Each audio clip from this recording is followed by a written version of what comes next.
آج کے اس پروگرام کی غرض و غایت کے حوالے سے مختصراً تفصیل بیان کرنے کے لیے جناب قاری ہدایت اللہ صاحب سے درخواست کروں گا کہ وہ تشریف لائیں اور آج کے سامعین کو اس پروگرام کے حوالے سے مختصراً ٹائم کا خیال کرتے ہوئے بیان ارشاد فرمائیں۔ اعوذ باللہ من الشیطان الرجیم، بسم اللہ الرحمن الرحیم۔ اتحاد حسن معاویہ، الحمدللہ یہ اتحاد حسن معاویہ کے سلسلے کا 5واں اور اپنی نوعیت کا منفرد مشاعرہ ہے، جسے زینت بخشنے کے لیے ہمارے نہایت معزز شعراء کرام ہر سال تشریف لاتے ہیں۔ میں انتہائی مشکور ہوں جناب صدر سلمان علوی صاحب کا، سلمان صدیقی صاحب کا، اور مہمان خصوصی جناب ایچ خانزادہ صاحب کا کہ وہ اپنی بے انتہا مصروفیت میں سے ٹائم نکال کر یہاں تشریف لائے، اور دیگر شعراء کرام میں جمیل ادیب سید صاحب کا، ڈاکٹر نثار احمد صاحب، جناب طاہر سلطانی صاحب، جناب امتیاز الملک آصف سلطانی صاحب، جناب تاج علی رانا صاحب، جناب یوسف اسماعیل صاحب اور دیگر تمام شرکاء کرام کا کہ انہوں نے اس مشاعرے کو زینت بخشی۔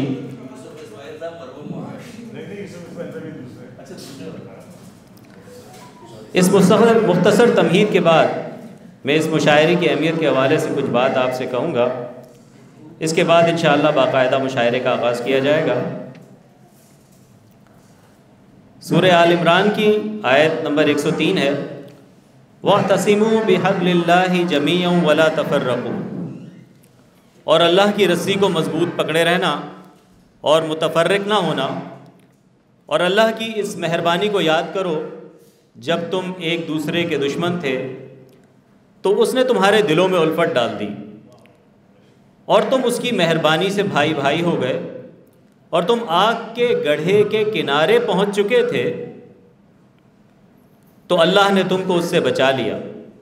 اس طرح اللہ تم کو اپنی آیتیں کھول کھول کر سناتا ہے تاکہ تم ہدایت پاؤ۔ حاضرین کرام، اس آیت میں اللہ کی رسی، علماء کرام بھی یہاں بیٹھے ہیں، حفاظ بھی بیٹھے ہیں، اللہ کی رسی یقیناً وہ میری تائید کریں گے قرآن کریم ہے، بے شک ہے، جسے سب سے پہلے خاتم النبیین و معصومین حضور اکرم صلی اللہ علیہ وسلم نے پکڑا۔ کوئی شک ہے اس میں؟ جو معلم و کتاب و حکمت بھی ہیں، اور صحابہ کرام کی تربیت فرمائی اور دین سکھایا، اور اس قرآن کے ذریعے سے صحابہ کی آپس کی قبائلی و نسلی دشمنیوں کو ختم کر کے بھائی بھائی بنا دیا۔ اور بعد میں تو حضور اکرم صلی اللہ علیہ وسلم کے غلاموں یعنی صحابہ کرام نے تو عرب سے باہر نکل کر تقریباً پوری دنیا کو امن کا گہوارہ بنا دیا، بڑے بڑے غرور و تکبر کے بت گرا دیے،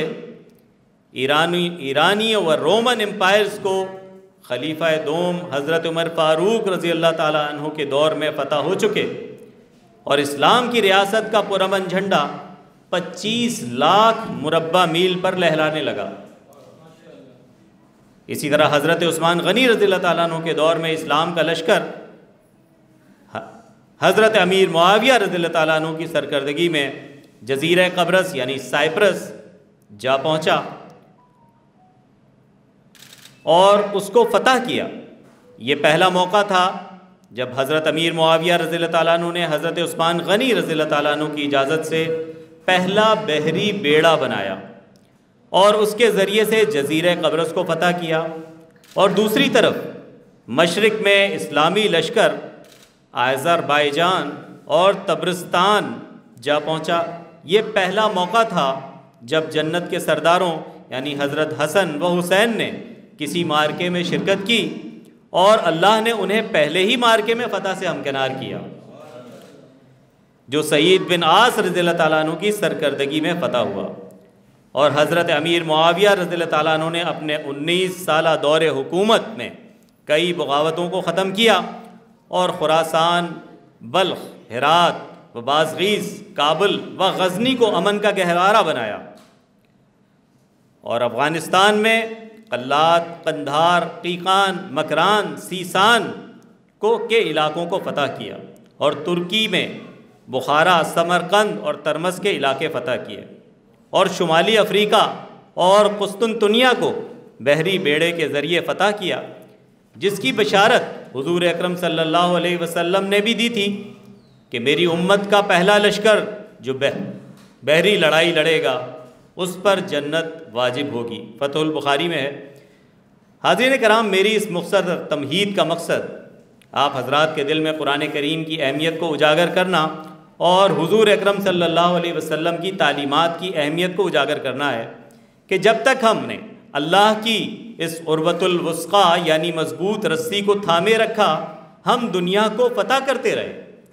اور انسانوں کو انسانوں کی غلامی سے آزاد کرتے رہے، ایک اللہ کی غلامی میں دیتے ہوئے امن و استحکام کا گہوارہ بناتے رہے، مگر جیسے ہی قرآن کریم کی مضبوط رسی کو ڈھیلا چھوڑا تفرقے میں پڑ گئے۔ آیت کے بقیہ حصے کے مطابق جب عربوں کی قبائلی و نسلی دشمنی بھائی چارے میں تبدیل ہو سکتی ہے اور صحابہ کرام آگ کے گڑھے کے کنارے سے اٹھ کر افلاک کی بلندیوں کو پہنچ سکتے ہیں، تو انشاءاللہ ہم بھی آخری نبی السما صلی اللہ علیہ وسلم کے غلاموں صحابہ کرام کو آسمان کے ستارے اور اپنا امام مانتے ہیں کہ غلامی میں ان کے اسوہ کو مشعل راہ بناتے ہوئے اس تفرقے بازی کی دلدل سے نکل آئیں گے اور اپنی جڑوں میں بیٹھے ہوئے امن و اسلام کے دشمنوں اور منافقوں کی اس دیمک کو جڑ سے نکال کر پھینک دیں گے۔ اور جس طرح امام حسن رضی اللہ تعالیٰ عنہ اور حضرت امیر معاویہ رضی اللہ تعالیٰ عنہ نے حضور اکرم صلی اللہ علیہ وسلم کی پیش گوئی کہ میرا یہ سردار بیٹا ایک دن مسلمانوں کے 2 گروہوں میں صلح کرائے گا کو عملی جامہ پہنایا، ہم بھی ان سرداروں کی غلامی میں ایک بار پھر تمام مسلمانوں کو اس خوبصورت رسی یا لڑی کا حصہ بنا دیں گے جس رسی کو جبریل امین نے آسمان سے لا کر حضور اکرم صلی اللہ علیہ وسلم کو تھمایا اور حضور اکرم صلی اللہ علیہ وسلم نے تمام صحابہ کرام کو اس رسی میں چمکتے موتیوں کی طرح پرو دیا، اور تابعین، تبع تابعین، اولیاء کرام و امام المتقین اس رسی کا حصہ بنتے رہے۔ اگر ہم بھی اس سلسلہ قرآنیہ کی رسی سے لپٹ گئے تو یقین کیجئے جب اللہ تعالیٰ اس رسی کو کھینچ کر جنت میں پہنچائیں گے تو ہم بھی جنت میں پہنچ جائیں گے۔ خود قرآن کریم اور اس پر کیا گیا ہر عمل سنت رسول صلی اللہ علیہ وسلم اجماع صحابہ سے ثابت ہے۔ اس سلسلے کا آخری اجماع صحابہ اتحاد حسن معاویہ ہے۔ جس سال اتحاد حسن معاویہ ہوا اس سال کو عام الجماع کا نام دیا گیا، یعنی مسلمانوں کے جمع ہونے یا اتحاد کرنے کا سال۔ اسی کے ساتھ میں اللہ کے حضور دعا گو ہوں کہ اتحاد حسن معاویہ کی برکت سے امت مسلمہ کو ایک بار پھر متحد فرما دے اور مسلمانوں کو ذلت و خواری سے نکال لے، اور مسلمانوں پر پوری دنیا میں جو ظلم ہو رہا ہے خصوصاً فلسطین کے مسلمان، انہیں اس ظلم و بربریت سے نجات دلا دے۔ اور اس فکر کے روح رواں میرے استاد محترم استاد الاساتذہ مفتی محمد طاہر مکی رحمۃ اللہ علیہ کی قبر مبارک کو نور سے بھر دے اور انہیں روز محشر حضور اکرم صلی اللہ علیہ وسلم کی شفاعت نصیب فرما، اور ہمارے مشاعرے کے ایک عظیم نعت خواں عزیز الدین خاقی صاحب جو اب اس دنیا میں نہیں رہے، اللہ تعالیٰ ان کو بھی جنت میں جگہ عطا فرما، اور ہمارے ایک بہت ہی مخلص ساتھی جو اپنی شدید بیماری کے باوجود ہر سال اس پروگرام میں شرکت کرتے رہے، اب ہمارے درمیان موجود نہیں ہیں، جناب خالد علی ایڈوکیٹ صاحب،